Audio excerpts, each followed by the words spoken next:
Coming up on News Valdosta, an investigation has been launched at Valdosta State Prison in response to the death of an inmate. And Valdosta Fire Department's former fire chief makes another bid at becoming mayor. We'll have these stories and more. Your News Valdosta starts now.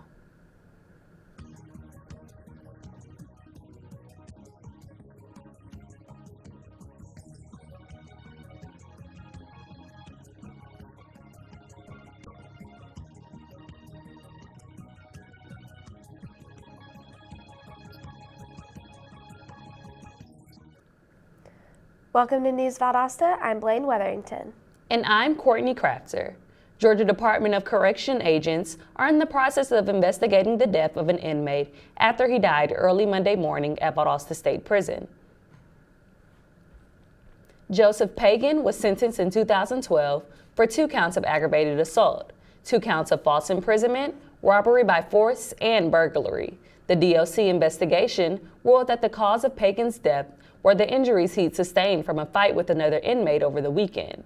Pagan ultimately died in the infirmary at 3 a.m. Monday morning. The prison has been treating his death as a homicide. Mako D. Webb was arrested after police raided his residence with a warrant.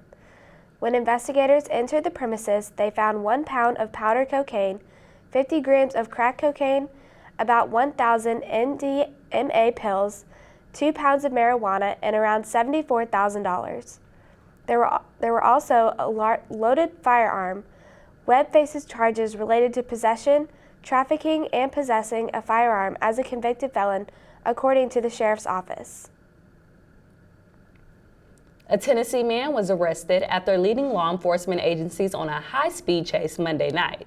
According to reports, Eric Robinson got up to speeds of 130 miles per hour during the 38-mile chase that started around exit 11 on I-75 and ended in Cook County. Robinson was initially flagged down for a window tinting violation. When the patrol attempted to pull Robinson over, he sped off. Officers say contraband was thrown from the vehicle, but it has yet to be recovered. Charges are still pending. After 18 years of service to the community of Valdosta, former VFD Fire Chief J.D. Rice has announced that he will run for mayor once again. Rice first ran for the office of mayor in 2015, a race in which he lost to current mayor John Gale. Rice's platform hinges on communicating with the Port of Savannah in order to secure transportation through Valdosta's 2 major railroad systems and creating a public bus system that may possibly mimic Valdosta State University's shuttle system. The State Department of Community Affairs has allotted $300,000 to Moultrie to improve housing in certain parts of the city.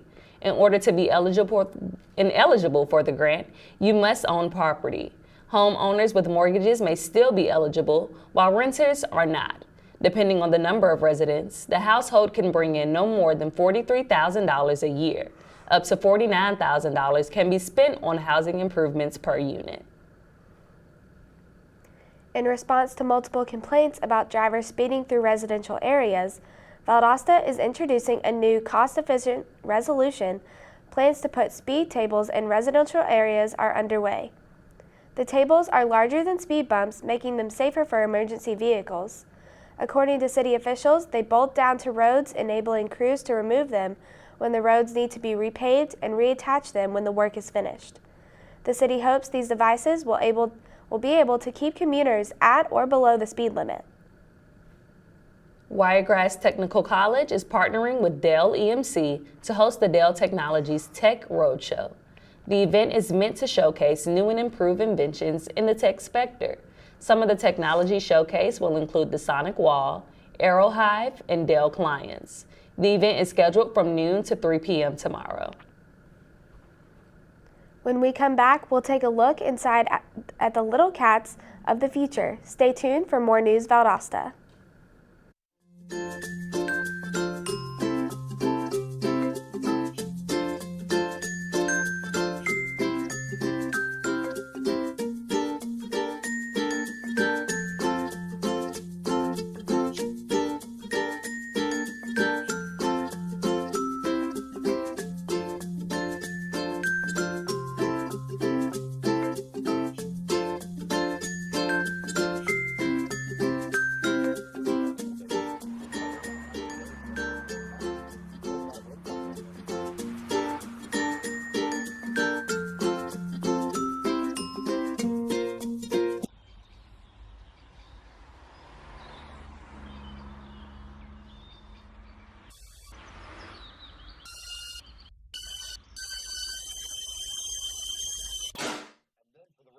weekend. Check this out. 85 degrees.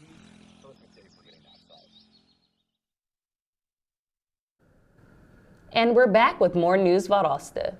On May 29th and 30th at Bazemore Hyder Stadium, the Wildcats will host the 9th annual Little Cats Camp. The Little Cats Camp provides the children with the opportunity to get out and meet coaches and players. The Valdosta Wildcat varsity middle school coaches will be instructing, as will the 9th grade coaching staff. The cost is $20 per player, and participants will be taught all the football positions, followed by a special appearance from the Valdosta High seniors. You can visit www.gocats.org under the news sections for more information. The Valdosta Lounge Chamber of Commerce has partnered with the City of Valdosta and the Valdosta Mall to host the 2018 Acton Children's Business Fair. The Children's Business Fair is a community event for young entrepreneurs to showcase the businesses they have built. The fair will take place this Saturday from 10 a.m. to 2 p.m. at the Valdosta Mall on Norman Drive. Booth registration for the event is now open. Last Saturday, Almost Home Charities held a yard sale at the Valdosta Lounge Parks and Recreation Authority's Senior Community Center. Crafters for a Cause sold accessories, children's clothing, wreaths, and much more. The Almost Home co-founder, Jackie Shoemaker, said that the fundraiser raised about $1,500 for 7 local charities, and it has been confirmed that the fundraiser will be returning next year. The Valdosta Daily Times invites residents to donate blood this Friday at 201 North Troop Street between the hours of 11 a.m. to 4 p.m. Donors are asked to eat a healthy meal and drink plenty of fluids before donating. All donors will be entered to win a Yeti Cooler recognition item and a complimentary cholesterol screening. Donors must be at least 16 years old, weigh at least 110 pounds, and show a valid photo ID. It's time to run. Girls on the Run will be hosting their 5K this Saturday at 8 in the morning in Hayhira. There will be an organizational fair starting at 7 a.m. at the Hayhira Community Center. Girls on the Run invites the community to come out and encourage these young ladies. The Valdosta Lounge Chamber of Commerce will be holding its monthly Business After Hours tomorrow from 5 to 7 p.m. The event will be at the Turner Center for the Arts, located at 527 North Patterson Street. The event is for chamber members only. The purpose of Business After Hours is to provide exposure and generate business for the host sponsor and attending members. Light refreshments will be served. In terms of wakeboarding, a yard sale is when a rider crashes so hard all the gear falls off across the water. From this Friday to Sunday, the Valdosta Wake Compound will be hosting its second annual yard sale event with professional wakeboarders from across the world. Tickets cost $100 and qualifying begins at 9:30 a.m. The 23rd Medical Operations Squadron Family Advocacy Program hosted a baby shower last week at Moody Air Force Base. The shower's main focus this year was to raise awareness to the issue of child abuse.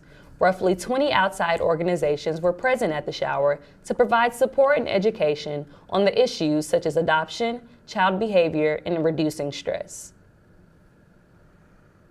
In case you haven't heard, this is National Infant Immunization Week. The Georgia Department of Public Health is encouraging parents to speak with healthcare providers to make sure infants are up to date on vaccinations. NIIW is a call to action for parents, caregivers, and healthcare providers to ensure that infants are fully vaccinated against diseases and kept safe. We're going to take another short break and then check in with Brittany Blake for today's weather forecast. So stay tuned.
Welcome back to News Valdosta. Let's spring into the weather. This week, we've experienced lots of spring weather. This afternoon, the temperature will reach a high of 80 degrees with 7 miles per hour winds heading northwest.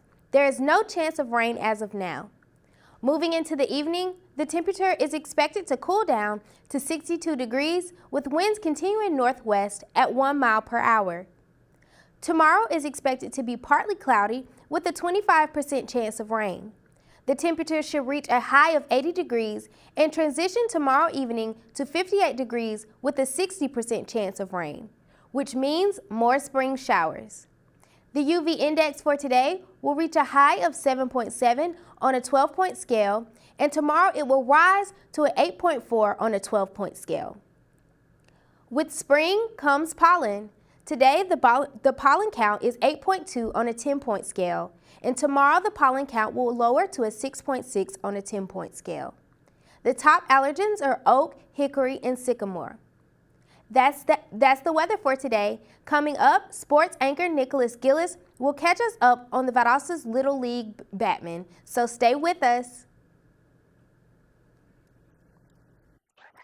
Today is Saturday. Today is Saturday.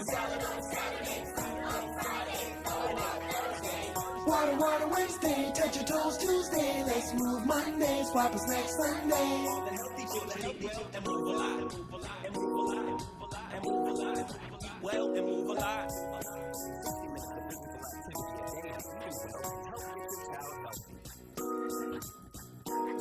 Keep the match well every day. Skip a rope Saturday, freeze tag Friday, tap dance Thursday. Home rains Wednesday. Try a veggie Tuesday. Let's move Monday. Stick to sweet Sunday.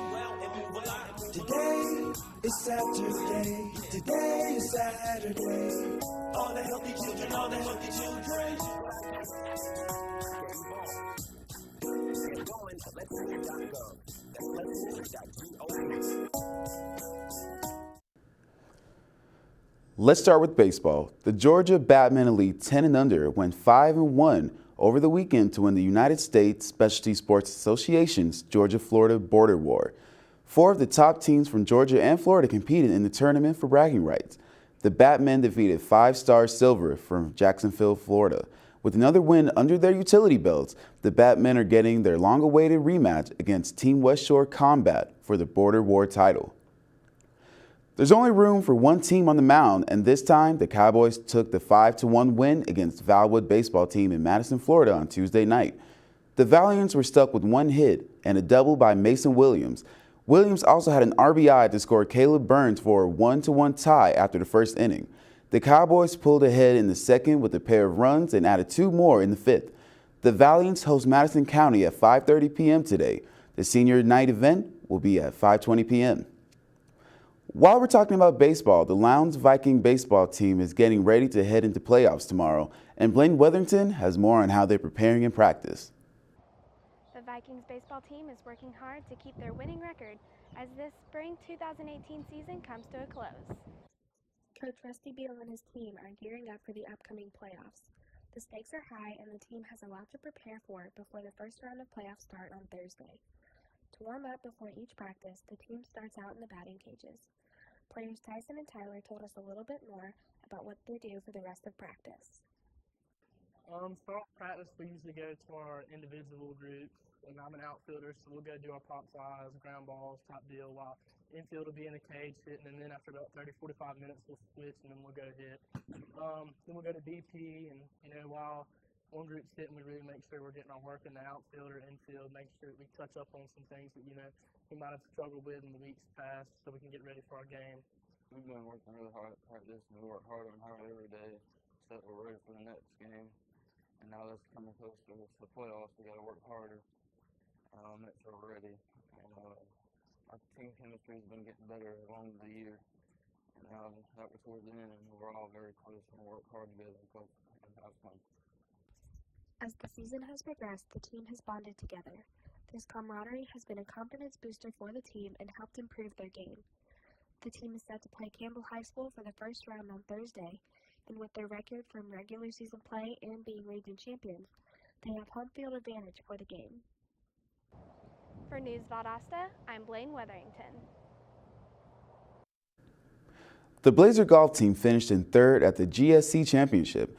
Despite the overall third-place finish by senior Davis Roche, the Valdosta State University golf team posted a final round of 6 over 294 to slip into third place on the final day of the 2018 Gulf South Conference Championship at Callaway Gardens in Pine Mountain on Tuesday. The Blazers, seeing their season coming to an end, they are currently awaiting potential invitations for single players in the NCAA Division II National Tournament. With the Valdosta Wildcats soccer's regular season coming to an end, the team is still hard at work, especially the seniors. The Valdosta soccer team will be hosting the first round of the Class 6A state playoffs tonight. The girls will be playing Richmond Hill at 5 p.m., with the boys next up at 7 p.m. against Brunswick. Both teams are hoping to make a major splash on the road to the title. When we return, the Blaine Weatherington will explain that one power company did on Earth Day, so don't change that channel. Did I say, what the fuck did I? There's a place deep within the longleaf pines, a place that's like no other.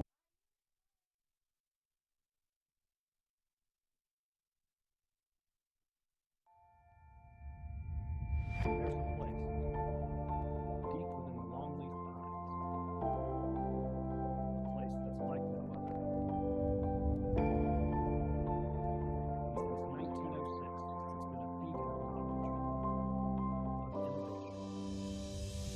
been a beacon of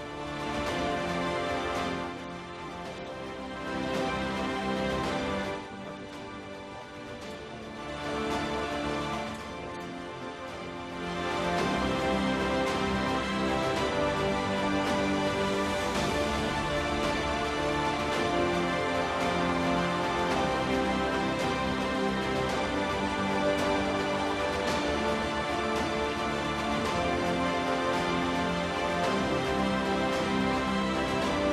of innovation.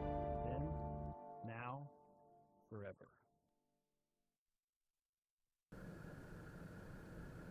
And we're back with News Valdosta. Citizens of Georgia Power partner with Lowndes County to observe this year's Earth Day by planting flowers around the historic courthouse downtown. Linemen and Georgia Power staff shoveled to dig holes for the flowers. Even though Earth Day has come and gone, citizens of Georgia Power plan to continue working in the community to volunteer. Amy Carter, Deputy Commissioner for Rural Georgia at the Georgia Department of Economic Development, will deliver the keynote address during VSU's Spring 2018 commencement ceremony next Saturday on the front lawn. More than 1,200 undergraduate and graduate students will be recognized during graduation. The event marks the 225th time the university has conducted commencement exercises. That's it for our program today. Thank you for watching News Valdosta. I'm Blaine Weatherington. And I'm Courtney Crafter. We'll see you Monday. Have a great day.